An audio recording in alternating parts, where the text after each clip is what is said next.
Okay, so I would say it's the most anticipated release, and labor of love, blood, sweat. I don't know about the tears, but I think it's tears just also. Tears also. Tears also. Yeah, everything. Everything happened. Blood, sweat, tears, soul, everything. Everything is in it. Full life, fingers, toes.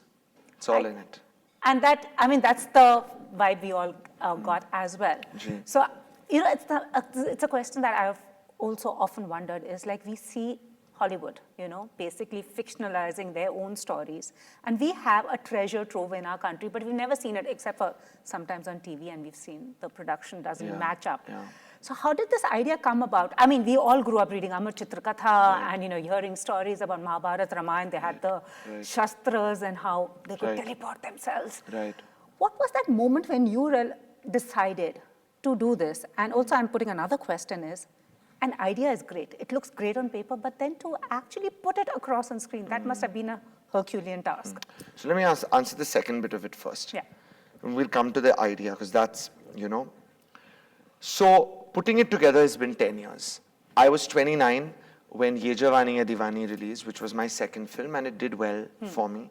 I will be 39 when Brahmastra Part 1 releases. So I gave a decade of my life to make that idea come true in, you know, in all the ways it took. So that's just the answer.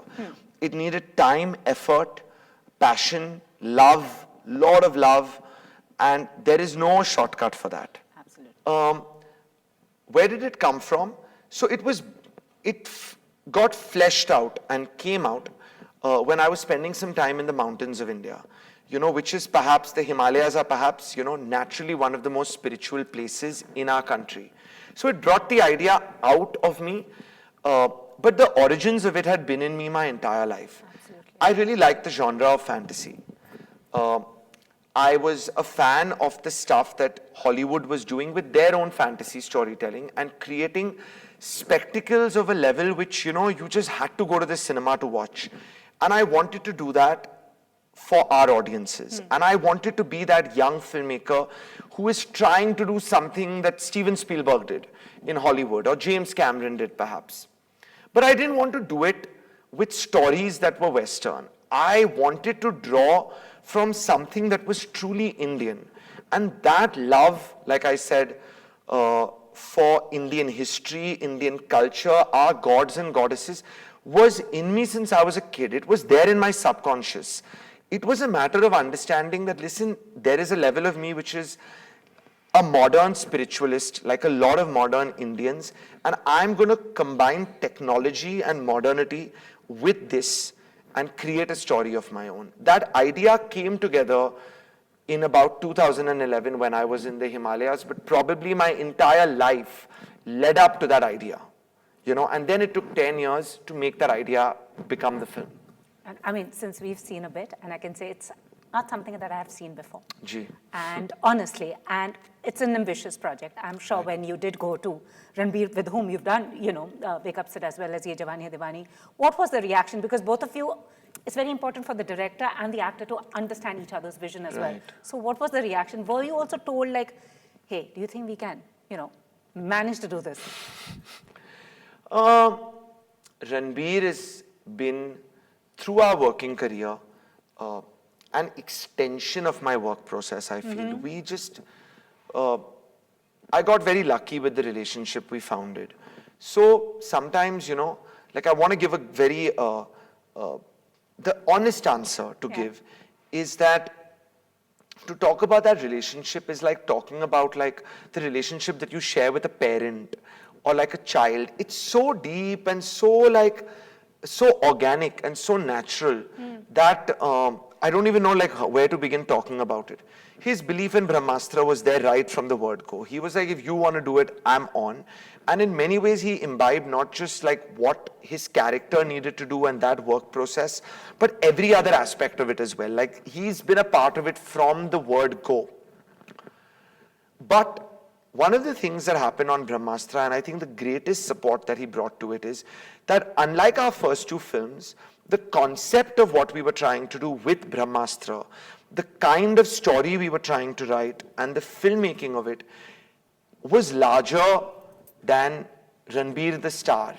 in this movie. And I mean, we can say that often about any film, you know, like a star is trying to do a performance, but really, the filmmaking needed to be the star of this film. Yeah. And the greatest thing he did for the film was that he supported that in a very silent way. He chose not to be the star actor in the film, but to be a true soldier in the journey of making this film. So, even your casting, whether it's Alia, whether it's Mr. Bachchan, Nagarjuna, how did that happen? Tell me a bit about that. Well, I mean, you know, I know there's not much to say, honestly. These were the parts, they were great for the parts.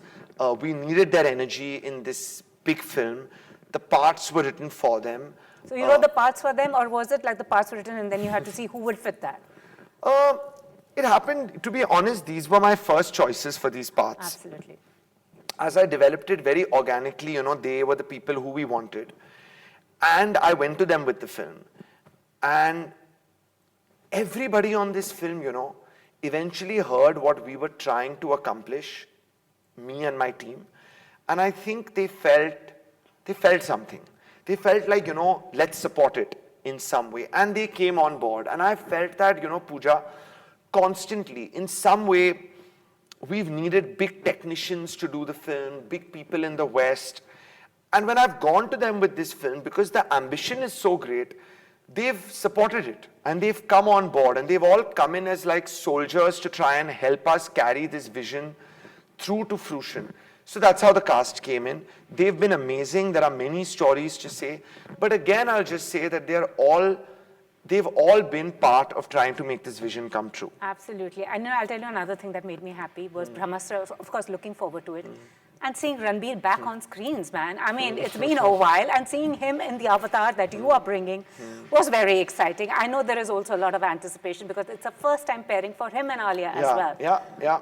So, well, you know, as we now know about Ranbir and Alia, and I don't know what I'm supposed to say or not say, but there is I guess, a love story there to talk about.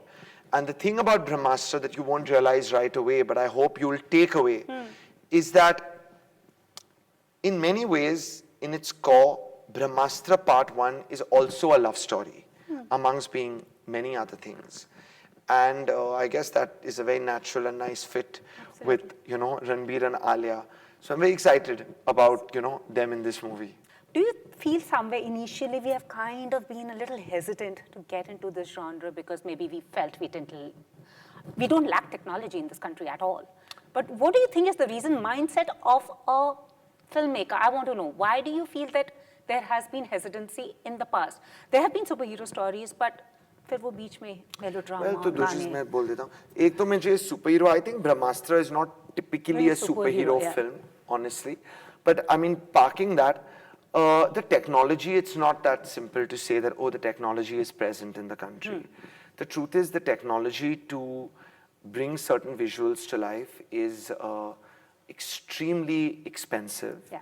And the expertise that the West has developed by constantly, you know, making films of a certain nature has given them a little bit of a lead in creating certain kind of visuals. I think the imagination is, of course, there in India, and I would go so far as to say that maybe once Brahmastra releases, and it will open the door for many more people who perhaps have an imagination much greater than mine to come out there and bring even more interesting visuals to the big screen, and I think that would be wonderful.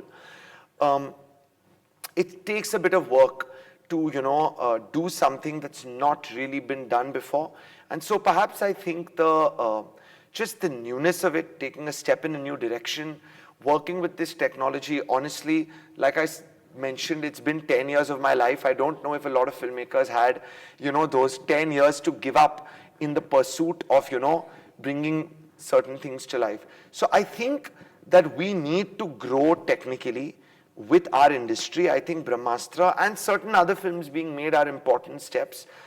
And hopefully, you know, we'll be seeing a lot more of this storytelling from here on. You know, I can sense that conviction in you because it only takes guts to actually invest those 10 years when people around you, your colleagues, and for Ranbir to invest 3 years of his life in this, are doing stuff because, you know, the way this industry is, but to just focus. And we all know great works are not made in a jiffy. They take time. They have to be simmered and cooked right and then served, presented. honestly, I know the energy is right, everything. Were you during this process ever feeling that, you know, maybe I've taken something, bitten off more than I can chew? Were there those feelings? What were you going through? I have become a mad person while making Brahmastra. Like, I am mad. You know how people are, I always say that when you're making a film as a director, it's your child. So you're the mother and father of the film, so you're pregnant with the film, okay? I've been pregnant with Brahmastra now for these many years. So it's not been 9 months, it's been 9 years. So obviously, like, I have gone mad making the film, and there have been moments of mania and manicness. But doubt on, like, why am I doing this, I should abandon, that never happened. Absolutely, lovely chatting with you. All the very best. Thank you so much, I Pooja. mean, I was applauding, and as I said, I'm just absolutely excited to see the film. Fingers My crossed. favorite actor being you. back on screen, and for doing this. Thank you so much. So all the very best. Thank yeah? you very much, May the Pooja. entire Thank you. team have their own Brahmastras, and let's just like Yes. release it. Thank you so much. Thank you.